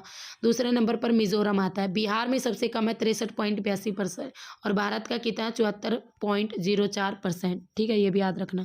लिटरेसी रेट मेल और फीमेल की बात करें भाई, मेल ये भी आते हैं टीजीटी में भी और पीजीटी में भी आ चुके हैं ये दोनों क्वेश्चन। मेल 82.14% है और फीमेल है 65.46%। बिल्कुल एग्जैक्ट याद रखना है, एग्जैक्ट पूछे जाते हैं। हाईएस्ट भाई आपकी फीमेल लिटरेसी केरला में है, और लोएस्ट आपकी किस में है, राजस्थान में। पुरुष जनसंख्या 51.53% और महिला जनसंख्या 48.46%। नगरीय जनसंख्या भी आती है, एग्जाम में पूछी जाती है। गोवा में सबसे ज़्यादा है 62.17%, फिर सेकंड नंबर पर मिजोरम। ग्रामीण जनसंख्या सबसे ज़्यादा हिमाचल प्रदेश में 89.96%, सेकंड नंबर पर बिहार आता है। ये आते हैं आपके हाईएस्ट जनसंख्या और लोएस्ट जनसंख्या वाले जिले नहीं पूछे जाते, ठीक है, ये आप छोड़ दो, आपके पार्ट का नहीं है। सर्वाधिक लिंग अनुपात वाला केंद्र शासित प्रदेश है भाई पुदुचेरी, और सबसे कम है दमन और दीव में। सर्वाधिक लिंग अनुपात वाले राज्य 0 से 6, आजकल 0 से 6 वाला पीजीटी ज्योग्राफी में पूछा जा रहा है, तो नोट डाउन कर लेना, ये इंपॉर्टेंट रहेगा। मिजोरम में है सबसे ज़्यादा छोटे बच्चों वाला लिंग अनुपात लड़कियों का, और सेकंड नंबर पर मेघालय आता है। न्यूनतम आपका वही हरियाणा रहेगा, सेकंड नंबर पर पंजाब। सर्वाधिक जनसंख्या घनत्व दिल्ली, चंडीगढ़ में रहेगा, केंद्र शासित प्रदेशों में, और न्यूनतम रहेगा अंडमान निकोबार द्वीप समूह में। फिर आते हैं जीवमंडल आरक्षित क्षेत्र, कोड क्षेत्र। इसमें भाई कोई भी एक्टिविटी नहीं कर सकता मानव गतिविधि पर। मध्यवर्ती क्षेत्र में आपका रिसर्च वर्क हो सकता है, पर्यावरण शिक्षा से रिलेटेड काम किए जा सकते हैं। अनावतरण क्षेत्र होता है, डेवलपमेंट से रिलेटेड काम होते हैं। भारत का पहला बायोस्फीयर जो रिजर्व क्षेत्र है वो 1986 में हुआ था, और दूसरा था नंदा देवी जो कि 1988 में स्थापित हुआ। अब आपको ये सारे नेम याद होने चाहिए, बिल्कुल फुल फिंगर पर आपको लर्न होनी चाहिए, ठीक है, क्योंकि ये पूछे जाते हैं सीधे के सीधे। आपको ये सारे लर्न कर लेना बिल्कुल अच्छी तरीके से। 18 है, 18 के 18 कौन सा, सीधा क्वेश्चन आएगा। कच्छ का रण किस राज्य में पड़ता है, ठीक है, आपके गुजरात में। पन्ना किस राज्य में पड़ता है, मध्य प्रदेश में। शेषाचलम आंध्र प्रदेश में। इस तरीके से सीधे क्वेश्चन आते हैं। अब ये क्वेश्चन भी आता है, भारतीय वन्यजीव अधिनियम 1972, ये बहुत बार रिपीट हुआ है। कब आया था ये अधिनियम, ठीक है। संकटग्रस्त आशा, ये छोड़ो तुम। वन्य जीव अभ्यारण्य या नेशनल पार्क हम कहें, जहाँ पर पहला नेशनल पार्क पूरे वर्ल्ड का आपका था अमेरिका का येलोस्टोन नॉर्थ अमेरिका में। और विश्व का सबसे बड़ा नेशनल पार्क था भाई ग्रीनलैंड, नॉर्थ ईस्ट ग्रीनलैंड में। भारत का सबसे बड़ा था नामदफा अरुणाचल प्रदेश में 1985.4 वर्ग किलोमीटर एरिया में है। ये क्वेश्चन आता है एग्जाम में। भारतीय टाइगर प्रोजेक्ट की शुरुआत कब हुई? 1973 में। पहली बार जनगणना बाघ जनगणना 1972 में हुई। पहला राष्ट्रीय उद्यान हैले नेशनल पार्क था 1936 में बना था, जिसे अब जिम कॉर्बेट नेशनल पार्क के नाम से भी जानते हैं। हंगुल परियोजना ये यूरोपियन रेडियर प्रजाति का एक हिरन है, हंगुर परियोजना। ठीक है। थामिन परियोजना, थामिन मृग मणिपुर लोकटक झील में ये थामिन परियोजना है, कछुए संरक्षण से रिलेटेड है। सर्वाधिक वन्यजीव अभ्यारण्य आपके अंडमान निकोबार में पड़ते हैं। अब आपको देखो मैं इंपॉर्टेंट बता देती हूँ, आप ये याद कर लेना। ठीक है, हम सारे नहीं पढ़ेंगे। दाचीगाम पूछा जाता है, सलीम अली पूछा जाता है और किश्तवाड़ पूछा जाता है। ठीक है। और हिमाचल प्रदेश का पिन वैली एक ही है, याद कर लेना। उत्तराखंड का देखो ये जिम कॉर्बेट लर्न करना पड़ेगा, क्योंकि इंडिया का पहला नेशनल पार्क था, टाइगर्स के लिए फेमस था। और पहले इसका नाम था हैले नेशनल पार्क, बाद में जिम कॉर्बेट नेशनल पार्क। राजा जी, नंदा देवी और फूलों की घाटी उत्तर प्रदेश की। ठीक है। सबसे ज़्यादा पूछे जाते हैं आपके हरियाणा के भी पूछे जाते हैं। हरियाणा जिक्के में सुल्तानपुर पक्षी विहार, ये आपका गुड़गांव में, और कालेसर यमुनानगर में। क्योंकि एच स्टेट है तो हरियाणा जिक्के भी आएगी, तो हरियाणा के लर्न कर लेना। राजस्थान रणथंभौर राजस्थान के पूछे जाते हैं भाई। राजस्थान के आपको रणथंभौर वाला, सरिस्का और केवलादेव घाना, ये तीनों पूछे जाते हैं। रणथंभौर माधोपुर जिले में टाइगर के लिए फेमस है। सरिस्का आपका टाइगर के लिए फेमस है, अलवर में है। केवलादेव घाना ये आपके ये पूछा गया था कि ये किसके लिए फेमस है और कहाँ पर है, तो भरतपुर में है। ये सीधा राजस्थान ऑप्शन मिलेगा। दुर्लभ पक्षियों के लिए ये फेमस है। गुजरात का आता है, गुजरात का एक ही पूछा जाता है बार बार, गिर नेशनल पार्क एशियाई शेरों के लिए फेमस है। मध्य प्रदेश का शिवपुरी पूछा गया है, बांधवगढ़ पूछा गया है, पंच भी पूछा गया है। ठीक है। और कर्नाटक का बांदीपुर पूछा जाता है बार बार, हाथियों के लिए फेमस है। केरल का साइलेंट वैली आ चुका है, पेरियार आ चुका है। और इंदिरा गांधी नेशनल पार्क ये भी आपके केरल में पड़ता है। ठीक है। उसके बाद आंध्र प्रदेश में भाई आपका नरसिंह स्वामी नहीं, तेलंगाना, उड़ीसा, सिमलीपाल याद कर लेना। ठीक है। आपके झारखंड, अरुणाचल प्रदेश से नामदफा याद रखना, भारत का सबसे विस्तृत नेशनल पार्क है ये। ठीक है, ये याद रखना। आसाम के आपको लर्न करने पड़ेंगे। काजीरंगा, मानस और नामेरी तीनों पूछे जाते हैं एग्जाम में बार बार। मेघालय का नोकरेक रहेगा। मणिपुर का काइम्बोल लमजाओ ये भी पूछा जाता है, क्योंकि लोकटक झील के निकट है। काफ़ी अद्भुत तैरता हुआ पार्क से दिखाई देता है, अपनी ब्यूटी के लिए काफ़ी फेमस है ये। मिजोरम मुलेन और डंपा नाम की उड़ने वाली गिलहरी यहाँ पर मिलती है। और सिक्किम में कंचनजंगा। तो ये सारे नेशनल पार्क आप लर्न कर लेना। नेक्स्ट आते हैं आपके बंदरगाह और पतन। देखो आपको ध्यान से देख लो भाई। एक तो आपको स्टेट पता होना चाहिए, कौन सी बंदरगाह किस स्टेट में है। कांडला, ओरखा, मांडवा, ठीक है, भड़ोच, सूरत तक ये आपकी गुजरात स्टेट में है। फिर मुंबई के भार को कम करने के लिए न्हावा सेवा बना दी। मर्मोगावा गोवा के अंदर, ये दोनों आपके महाराष्ट्र में, ये आपकी गोवा में। फिर आती है भाई आपकी न्यू मैंगलोर कालीकट कर्नाटक, कोचीन, तिरुवनंतपुरम केरल में। कन्याकुमारी अब इधर आ जाती है कलकत्ता, हल्दिया ये आपकी वेस्ट बंगाल में। पारादीप और पारादीप उड़ीसा में। विशाखापट्टनम, मछलीपट्टनम, एल्लोर ये मछलीपट्टनम तक आंध्र प्रदेश में। एल्लोर, चेन्नई, पुदुचेरी, तूतीकोरन ये तमिलनाडु में पड़ती हैं। ठीक है। तो ये देखो मैंने डिटेल में पढ़ा रखी है। ये क्वेश्चन आता है आपके कांडला से कि ज्वारीय बंदरगाह कौन सी है। कांडला फ्री ट्रेड जोन है, चाइल्ड पार्टीशन भी कहते हैं। ठीक है। ये सारी की सारी क्वेश्चन आते हैं कांडला से। मुंबई से ये क्वेश्चन आता है, नेवा सेवा के बाहर को कम देश का सबसे बड़ा बंदरगाह नेवा सेवा। न्यू टेक्नोलॉजी मुंबई को बाहर को कम करने के लिए ये बनाई गई है। इसका दूसरा नाम पूछा जाता है जवाहरलाल नेहरू बम्बई महाराष्ट्र। गोवा जुआरी नदी के आपके ज्वार नद मुख पर है गोवा वाली। ठीक है। प्राकृतिक बंदरगाह और पर्यटन की दृष्टि से काफ़ी फेमस है। न्यू मैंगलोर आपकी कर्नाटक, कोंची। और ये क्वेश्चन भी पूछा गया भाई। वेम्बानंद आपकी झील है जो कि केरल स्टेट में है, तो एक लैगून झील है वेम्बानंद, केरल स्टेट में पड़ती है। ये क्वेश्चन भी आ चुका है एग्जाम में। तूतीकोरिन तमिलनाडु में पड़ती है भाई, चिंतपूर्णी बंदरगाह। ठीक है। तो तमिलनाडु की दूसरी बड़ी बंदरगाह भी है ये। चेन्नई तमिलनाडु में ओल्डेस्ट है, कृत्रिम है, कोयला निर्यात होता है। एन्नोर ये भी तमिलनाडु में पड़ती है, चेन्नई के दबाव को कम करने के लिए ये बनाई गई है।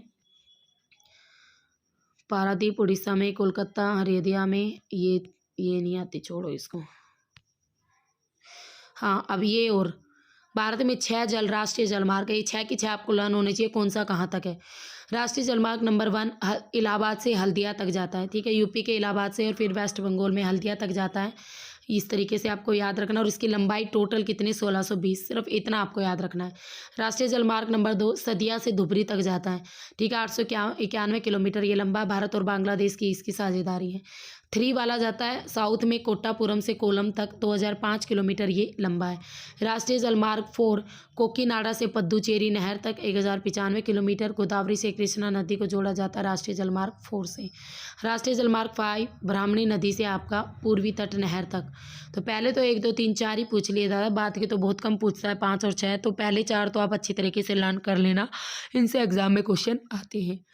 राष्ट्रीय जलमार्ग 6 बराक नदी में लखीमपुर से बर आगे गंगा तक आपका ये जाता है। नेक्स्ट आता है भाई भारत में रेल परिवहन। 16 अप्रैल 1853 में शुरू हुई थी रेल परिवहन भारत में। मुंबई और थाने के बीच पहली रेलगाड़ी चली थी।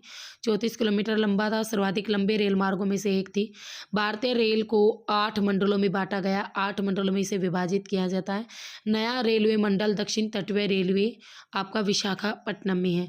कोयले से चलने वाला अगर देश का सबसे पुराना भाप की बात करें तो फेरी कवीन था। ये क्वेश्चन एग्जाम में आ चुका है, और ये भी आ चुका है। प्रथम विद्युत इंजन कौन सा था? डेक्कन क्वीन। प्रथम रेलगाड़ी कौन सी थी? वो भी डेक्कन क्वीन। यहाँ से भी क्वेश्चन आता है इन तीनों से। बड़ी लाइन, मध्यम लाइन और छोटी लाइन। बड़ी लाइन आपके इतने मिलीमीटर की होती है, 1000 की मध्यम लाइन, और आपके ये आपकी बिल्कुल छोटी लाइन होती है 762 कुछ की, ठीक है, पॉइंट आएगा बीच में। मेट्रो भाई कोलकाता फिर बाद में दिल्ली में स्टार्ट हो गई थी। वायु परिवहन आपकी 911 से 1911 में स्टार्ट हुई। इलाहाबाद से नैनी के बीच 10 किलोमीटर की दूरी सबसे पहली बार उड़ान के दौरान भरी गई थी। 1953 में इसको नेशनलाइज करके एयर इंडिया लिमिटेड आ गया था, और इंडियन एयरलाइंस आ गया था, जिसे इंडियंस के नाम से जाना जाता है, ठीक है।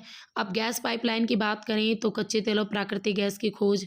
एशिया की पहली 1157 किलोमीटर लंबी पाइपलाइन, याद रखना आप, आसाम के नहर काटिया से तेल कुओं से नूनमती और बिहार में बरौनी तक की आपकी जो रिफाइनरी है वहाँ तक है पाइपलाइन। गैस पाइपलाइन आप याद रखना, हजीरा विजयपुर जगदीशपुर HBJ 1750 किलोमीटर लंबी है। विश्व की सबसे लंबी भूमिगत गैस पाइपलाइन है, ठीक है। कम्युनिकेशन तो छोड़ो, कम्युनिकेशन में आप याद रखना रेडियो का पहला प्रसारण कब हुआ था? 1923 में, ठीक है।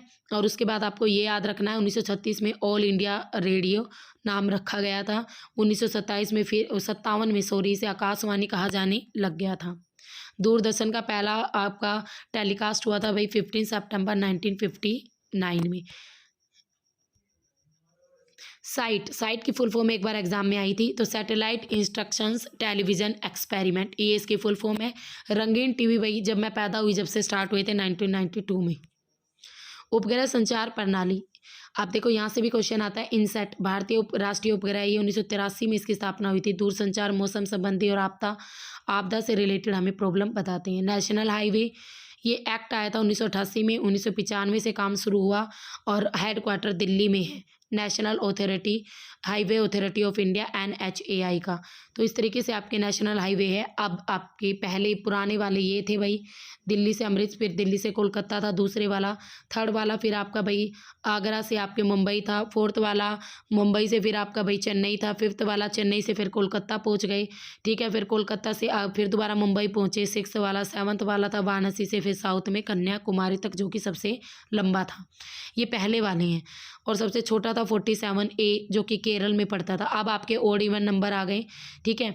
अब आप याद रखना, पहले NH7 था ना, अब आपका NH44 है। श्रीनगर से कन्याकुमारी भारत का सबसे लंबा हाईवे।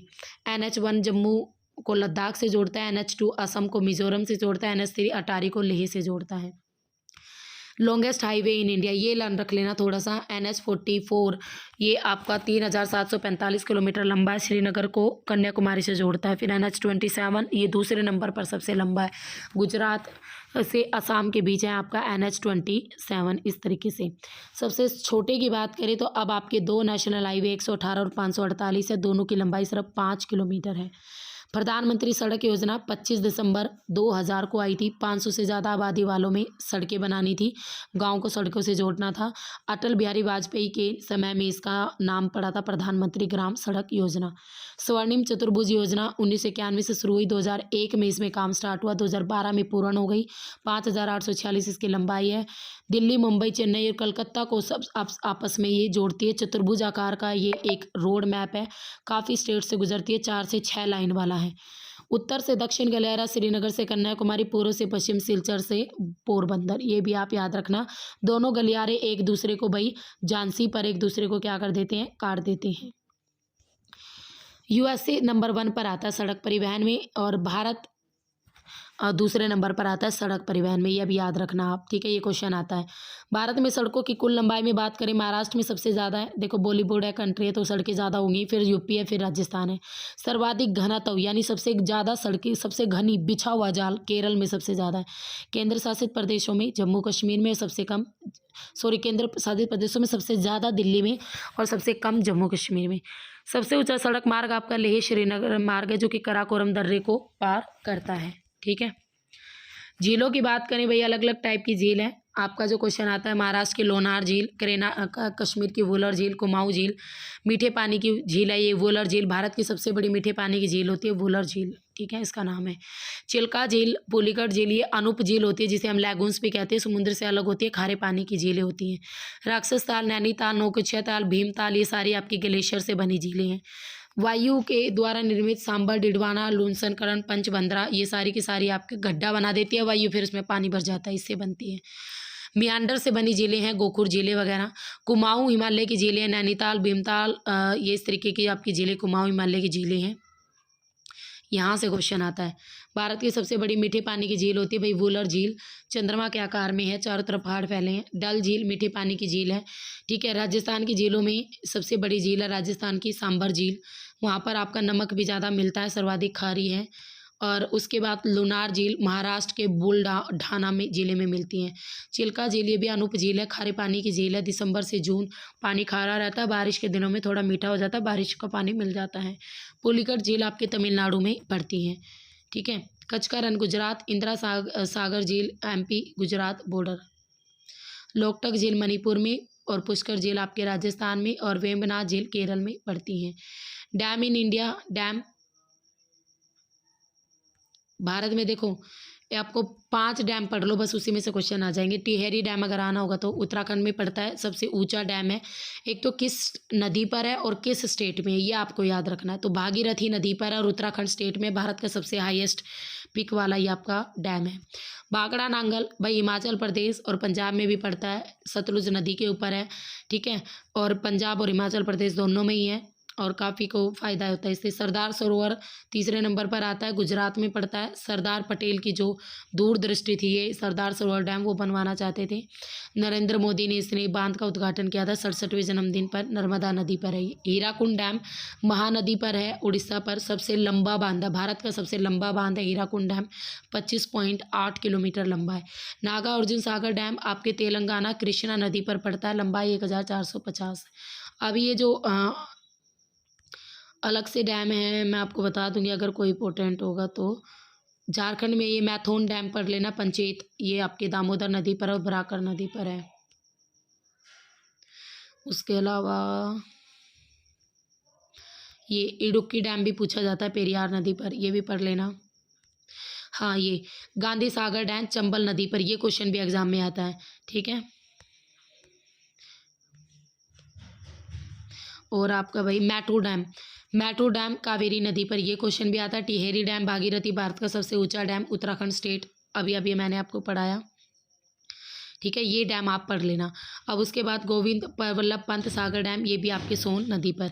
अब भारत में नदी घाटी परियोजनाएं, सबसे पहले भाई दामोदर घाटी परियोजना थी भारत की सबसे पहली, 1933 में ये हुई थी, और 1948 में दामोदर घाटी निगम की स्थापना भी की गई थी। इसमें ये 5 डैम बने थे, ये बांध बनाए गए थे, तिलैया, कोनार, मेथान और पंचेत। वेस्ट बंगाल और झारखंड में पड़ती है। भाखड़ा नांगल पंजाब हिमाचल प्रदेश। रिहंद आपके रिहंद नदी पर है, यूपी के अंदर है परियोजना। गंडक परियोजना नेपाल के सहयोग से पूरी हुई है। कोसी आपके बिहार में है। इंदिरा गांधी परियोजना राजस्थान। चंबल परियोजना चंबल नदी पर है, मध्य प्रदेश और राजस्थान की है। नागा अर्जुन आंध्र प्रदेश कृष्णा नदी पर। तुंगभद्रा पर नदी पर आंध्र प्रदेश और कर्नाटक पर। ठीक है, शरावती भी पूछी जाती हैं, और शरावती पड़ती है भैया आपकी शरावती नदी पर, कर्नाटक राज्य में। कोयना नदी पर ही पड़ती हैं। दुलहस्ती पड़ती है आपकी, ये भी पूछी गई थी, चेनाब नदी पर। टिहरी आपकी उत्तराखंड में भागीरथी नदी पर। हाँ, अब ये आता है, देखो सबको पता है भाई, खरीफ की फसल वर्षा ऋतु मई से जुलाई तक बोई जाएगी, अक्टूबर नवंबर काट लेंगे। कौन कौन सी फसलें आती हैं? ये सारी फसलें आपकी आती हैं। खरीफ की फसल यानी गर्मियों की फसल, मानसून आता है जब इसे बोते हैं, और मानसून जाता है जब इसे काट लेते हैं। रबी यानी सर्दी, अब ये जो टाइम पीरियड है सर्दी की फसल बोने का है। अक्टूबर नवंबर में बोई जाती है, दिसंबर अप्रैल तक काट ली जाती है। गेहूँ, जौ, मटर, चना, सरसों, मसूर दाल, राई, ये सब कुछ इसमें आता है। जायद की फसल अप्रैल मई में बोई जाती है, गर्मी ज़्यादा बर्दाश्त कर लेती है। खरबूजा, तरबूज, ककड़ी, ये सारी आपकी जायद की फसलों में आती हैं। नकदी फसल व्यापारिक दृष्टि से महत्वपूर्ण है। कपास, गन्ना, जूट, तंबाकू, ये आपकी नकदी फसलों में आती हैं। अब आ जाती हैं आपकी प्रमुख फसलें भाई, आपकी जो अमन, ओस, बोरो, ये आपकी तीनों फसल चावल की है। तीनों ये आपकी किस्में हैं। वर्षा चाहिए 75 से 200 सेंटीमीटर। टेम्परेचर 27 डिग्री सेल्सियस तक। भारत के चावल के अंतर्गत 28% एरिया आपका भारत में ही है, जो कि सबसे ज़्यादा है। ठीक है, और आपको स्टेट याद रखने मैक्सिमम तो चावल में नंबर 1 पर है वेस्ट बंगाल, नंबर 2 पर आता है यूपी, 3rd नंबर पर आता है आपका पंजाब। वर्ल्ड में नंबर 1 चाइना, 2nd नंबर पर इंडिया। गेहूं में भी वर्ल्ड में चाइना और 1st नंबर, और 2nd नंबर पर इंडिया। भाई 10 से 15 डिग्री सेल्सियस टेम्परेचर, पकते समय 25 डिग्री सेल्सियस तक जाता है। नंबर 1 यूपी, 2nd नंबर पर पंजाब। बट अगर प्रति हेक्टेयर उत्पादन में फर्स्ट पूछे, आंसर रहेगा पंजाब, और फिर आएगा हरियाणा। मोटे अनाज में ध्यान से देख लो, जौ में यूपी है, एक एक ही याद कर लेना। ज्वार में महाराष्ट्र, बाजरा में राजस्थान, चना में एमपी है, मक्का आंध्र प्रदेश, और दालों में आपका महाराष्ट्र स्टेट नंबर 1 है। तिलहन, देखो मूंगफली सबसे बेस्ट होती है, गुजरात की मोटी मोटी और लंबी लंबी होती है। ठीक है, सोयाबीन में आपका एमपी फर्स्ट रहता है, वर्ल्ड में यूएसए फर्स्ट है। सरसों में भैया आपका चाइना वर्ल्ड में है, और हमारे यहाँ सरसों में और बाजरे में दोनों में राजस्थान फर्स्ट है। ठीक है, हल्दी में आंध्र प्रदेश फर्स्ट है इंडिया में। काजू में केरल, कैसे काजू कैसे केरल, ऐसे याद कर लेना। गन्ना में आपका, गन्ना देखो, गन्ने को ध्यान से देख लेना। प्रति हेक्टेयर उत्पादक की बात करें तब तो महाराष्ट्र नंबर 1 पर है, वैसे उत्पादक में यूपी नंबर 1 है, और ज़्यादा एरिया पर महाराष्ट्र के में बोया जाता है। तो भारत विश्व में गन्ने के अंतर्गत 35% एरिया हमारे भारत में ही है, जो कि सबसे ज़्यादा है। वर्ल्ड में नंबर 1 ब्राज़ील, 2nd नंबर पर इंडिया। चाय में भाई नंबर 1 इंडिया, दूसरे नंबर पर चाइना, आसाम और तमिलनाडु। चाय के लिए वर्षा होती है 150 से 200 सेंटीमीटर। लेबर आपकी सबसे ज़्यादा होती है, इसमें सस्ते श्रम की आवश्यकता होती है। जल प्रिय पौधा होता है, जड़ में पानी नहीं रुकना चाहिए इसकी में, पर्वतीय ढलानों में बोई जाती है। कहवा से सीधा क्वेश्चन आता है, कौन सा स्टेट? तो कर्नाटक स्टेट, ये याद रखना। चिकमंगलूर को भारत का कहवा बागान भी कहते हैं, कर्नाटक का चिकमंगलूर को, वहाँ पे सबसे ज़्यादा कहवा उत्पादन होता है। कपास से आता है कौन सा स्टेट? नंबर 1 है गुजरात, 2nd नंबर पर महाराष्ट्र। काली मिट्टी, कॉटन और रेगुड़ मिट्टी भी आप कह सकते हो। जूट में नंबर 1 पर आता है भाई, वर्ल्ड में तो भारत, और इंडिया में वेस्ट बंगाल 75% अकेला ही करता है। रबड़ में वर्ल्ड में आता है थाईलैंड, और इंडिया में केरल। सूर्यमुखी में कर्नाटक, नारियल तेल में केरल, नारियल भी सबसे ज़्यादा केरल में होते हैं, और मसालों में भी केरल ही नंबर 1 आता है। उसके बाद आता है हमारा नेक्स्ट खनिज संसाधन। धात्विक खनिज, धातु होती है, लोहे, अलोहे जो लोहे वाली होती हैं, अधात्विक ये छोड़ो। नवीकरणीय, ये समझ लो, वे खनिज संसाधन जिसे एक बार यूज करके आप दोबारा यूज में हम ला सकते हैं, जैसे सौर ऊर्जा, वायु ऊर्जा, हवा, तो ये नवीकरणीय होते हैं और असमाप्य होते हैं। अनवीकरणीय और समाप्य वे जिन्हें एक बार यूज कर लेंगे दोबारा यूज नहीं करेंगे। कोयला, पेट्रोलियम खत्म हो जाते हैं, दोबारा यूज कहाँ से करेंगे भाई। लोहा ये 4 प्रकार का होता है, ये चारों प्रकार याद रखने हैं, मैग्नेटाइट, हेमेटाइट, लिमोनाइट और सिडेराइट। फिर उसके बाद आपको रैंकिंग भी याद रखनी है लोहे की। सबसे पहले भाई आपका आता है उड़ीसा, कर्नाटक और Chhattisgarh. Number 1 Orissa, 2nd number पर कर्नाटक। ये आपके कुछ खाने हैं, तो देखो माइंस तो आपको डिटेल में पढ़नी है। देखो अब एग्जाम में बाबा बुदन आ चुकी हैं, कुद्रेमुख आ चुकी है, ठीक है, ये आ चुकी है आपकी, बादाम पहाड़ आ चुकी है, मयूरभंज सुंदरगढ़ आ चुकी है, नोआ मंडी लास्ट एग्जाम में ही आई थी।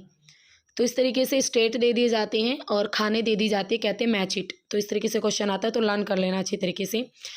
कोयला में सबसे बेस्ट क्वालिटी का होता है एंथ्रासाइट कोयला, 95 से 98% होता है। 2nd नंबर बिटुमिनस, 55 से 65% गोंडवाना टाइप का, और इंडिया में सबसे ज़्यादा बिटुमिनस मिलता है। फिर लिग्नाइट और पिट सबसे घटिया, लकड़ी से कोयला बनने की पहली अवस्था होती है पिट। अब ये होते हैं भारत में। रानीगंज सबसे पहला कोयला क्षेत्र था, 1776 में पहली खानी खोदी गई थी। फिर झारखंड, उड़ीसा ये आ जाते हैं। इनमें भी जो तमिलनाडु में नवेली में लिग्नाइट कोयला मिलता है, ये क्वेश्चन भी एग्जाम में आ जाता है।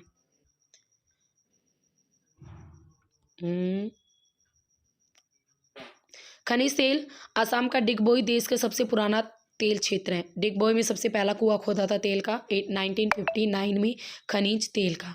उसके अलावा भाई मुंबई तट से 176 किलोमीटर की दूरी पर भी आपका तेल मिलता है।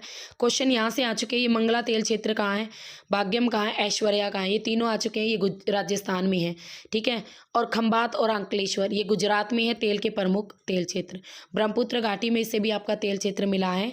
अलियाबाद से भी तेल क्षेत्र मिले, जो कि गुजरात के भावनगर के निकट है। और अलग अलग एरिया से आपके तेल क्षेत्र मिले हैं। मैग्नीज में आपको सिर्फ याद रखना, उड़ीसा फर्स्ट, सेकंड महाराष्ट्र। तांबे की कमी है, फिर भी आपको ये पूछी जाती हैं, ये माइंस आती हैं। खेतड़ी खान, ठीक है। राजस्थान में फेमस तांबे की कौन सी खान है, खेतड़ी खान है। मध्य प्रदेश में बालाघाट और झारखंड में सिंहभूम। हिंदुस्तान कॉपर लिमिटेड देश का एकमात्र शोधित तांबे का एकीकृत कारखाना है। बॉक्साइट किसका आयशक है, ये क्वेश्चन आता है, तो राइट आंसर रहेगा एल्यूमिनियम। 55 से 65% इसमें मात्रा रहती है। मुंबई प्रमुख उत्पादन राज्य है आपके हीरे का, एमपी यानी मध्य प्रदेश, पन्ना और सतना जिला। चांदी सर्वाधिक उत्पादन राजस्थान में ही होता है चांदी का, ये भी याद रखना। ये अगेन रिपीटेड पेज है। सोने में भाई कर्नाटक नंबर 1 है। हट्टी की खान आ जाती है आपकी, कोलार की खान, ये फेमस खान है भारत के अंदर सोने की। अभ्रक में वर्ल्ड में इंडिया की फर्स्ट रैंकिंग हुआ करती थी। और आंध्र प्रदेश और राजस्थान ये दोनों प्रमुख राज्य आते हैं अभ्रक के अंदर। यूरेनियम से क्वेश्चन आता है एग्जाम में। राजस्थान में यूरेनियम की जो प्राप्ति है वो भीलवाड़ा, बूंदी और उदयपुर जिलों से मिलती है, ये क्वेश्चन आया हुआ है। झारखंड का जादूगीड़ा यूरेनियम खनन के लिए फेमस है, जादूगोड़ा से क्वेश्चन आया हुआ था।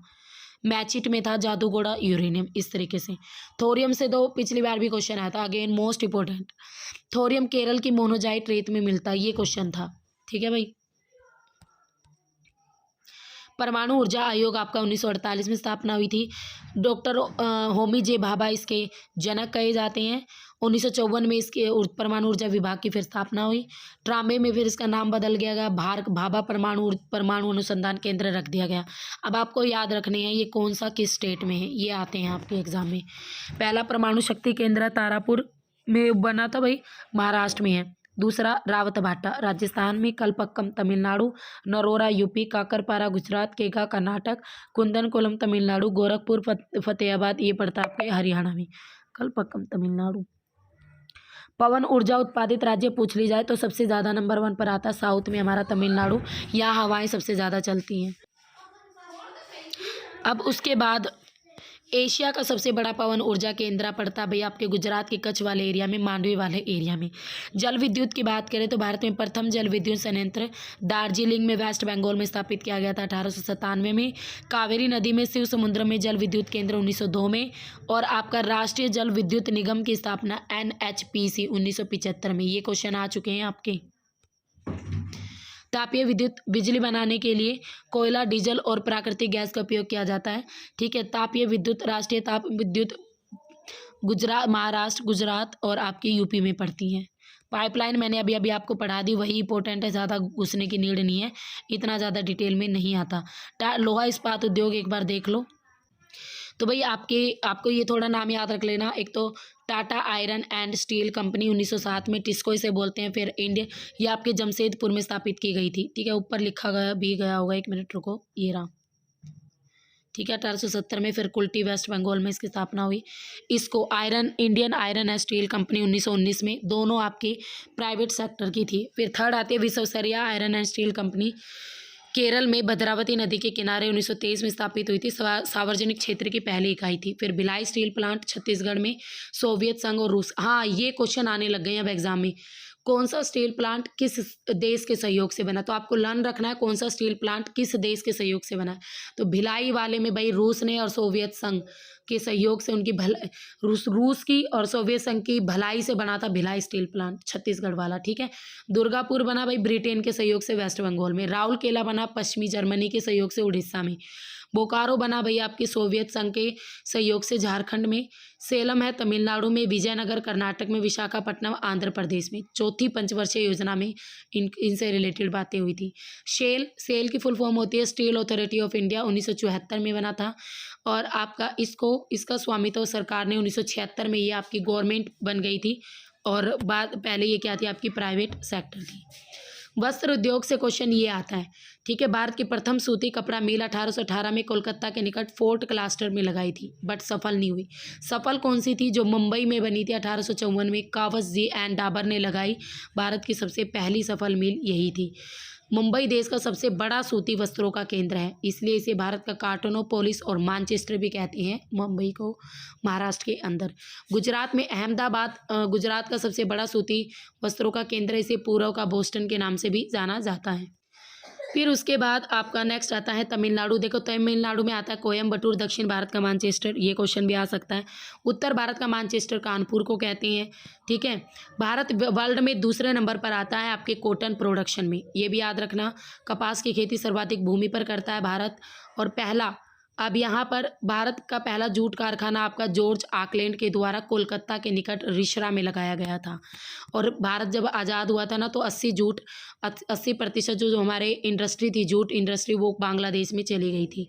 एल्यूमिनियम, वैसे तो यहाँ से क्वेश्चन आया नहीं, फिर भी याद रखना, ये नालको, बालको, हिंडालको, इंडालको और मालको, ये नालको को लग रहा हो ना, तो समझ लेना ये एल्यूमिनियम कंपनी है।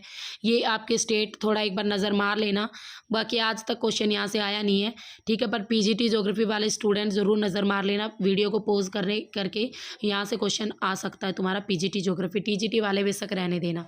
भाई विश्व में हरित क्रांति के जनक नॉर्मल बोरलॉन्ग थे। हरित क्रांति के जनक MS स्वामीनाथन थे, ठीक है। वर्ल्ड में और भारत में कौन थे? स्वामीनाथन। 1967 1988 में आई। गेहूं और चावल में सबसे ज़्यादा बढ़ोतरी हुई, तीसरे नंबर पर तिलहन था। हरित क्रांति को गेहूं क्रांति भी कहते हैं, बहुत ज़्यादा यूज हुआ था। अभी अलग अलग क्रांति से श्वेत क्रांति के जनक होते हैं वी वर्गीस कुरियन को कहा जाता है। दूध क्रांति, श्वेत क्रांति दूध से रिलेटेड। लाल क्रांति मांस और टमाटर, नीली मछली से, पीली तिलहन से, बादामी मसालों से, भूरी आपकी उरक से, गुलाबी झींगा मछली से, गोल आलू से। रजत क्रांति आपके अंडा उत्पादन से। सुनहरी क्रांति भैया आपकी बागवानी से रिलेटेड। राजमार्ग क्रांति विश्व स्तरीय सड़कों से रिलेटेड। अमृत क्रांति नदी जोड़ों से रिलेटेड।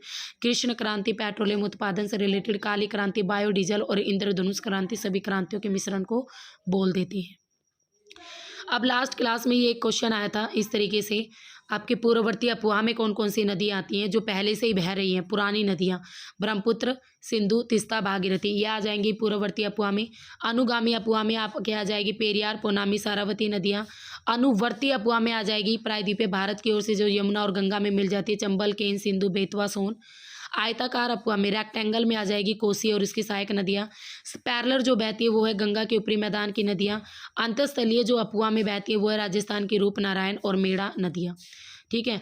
क्रमहीन अफवाह भी आ सकता है, दिहांग, दोबित और ब्रह्मपुत्र नदी के साथ जो क्रमहीन बहती है वो होती है आपकी क्रमहीन नदियाँ। अध्यारोपित नदियाँ, पिछली बार ये आया था, कौन सी नदियाँ अध्यारोपित अफवाह का एग्जाम्पल है? दामोदर, स्वर्णरेखा और बनास नदियाँ आपके अध्यारोपित अफवाह का एग्जाम्पल है। जालीदार नदियाँ, ये आपकी पूर्वी सिंहभूम के पुराने वलित पर्वत में आते हैं जालीदार अफवाह। वृक्षनुमा जो आपके दक्षिण भारत की अधिकांश नदियाँ हैं जो वृक्षनुमा अफवाह का ही एग्जाम्पल है, ठीक है। ये छोड़ो, ये मैंने आपको करवा दिया। तो ये भाई आपके ज्योग्राफी ऑफ इंडिया के हमारे कंप्लीट हो गए हैं, ठीक है। मैंने अपनी तरफ से पूरी कोशिश की है। और एक बात मैं आपको बता दूं, आप सभी के लिए ही मैक्सिमम मेरे चैनल के साथ भी जुड़िए, स्टडी विद दीपा सैनी के साथ मैक्सिमम उसे अपना प्यार दीजिए और जितना ज़्यादा हो सके हमारे साथ जुड़े रहिए। लाइक कीजिए, शेयर कीजिए वीडियोस को, ताकि मेरी जो मेहनत है वो भी रंग लाए और मेरा मन करे कि मैं आपके लिए न्यू वीडियो बनाती रहूँ। तो रिवीजन अगर आप रोज़ चाहते हो तो अब की बार इस वीडियो में एक ही दिन में 2000 तक हमारे व्यूज़ होने चाहिए, उसके बाद ही मैं आपको नेक्स्ट रिवीजन क्लास प्रोवाइड करूँगी। तो ज्योग्राफी ऑफ इंडिया यहाँ पर कंप्लीट होता है। आशा करती हूँ सारे इंपॉर्टेंट क्वेश्चंस हमारे कवर हो गए हैं। रिवीजन क्लास में अगर आप इतना भी पढ़ के जाते हो तो आपका बहुत कुछ, यानी आपके लगभग पीजीटी ज्योग्राफी में तो 10 क्वेश्चन ज्योग्राफी ऑफ इंडिया से होते हैं और टीजीटी ज्योग्राफी में भी भैया आपके 6 से 7 क्वेश्चन ज्योग्राफी ऑफ इंडिया से ही होते हैं, 8 से 9 बल्कि, ठीक है। तो दोनों ही लेवल्स के बच्चों के लिए ये वीडियो मोस्ट इंपॉर्टेंट रहेंगी, तो ध्यान से करना पूरी वीडियो को। और बेस्ट ऑफ लक भाई आपके सभी को आपके एग्ज़ाम्स के लिए। तो फिर मिलेंगे, तब तक के लिए have a nice day. Okay, bye bye, see you.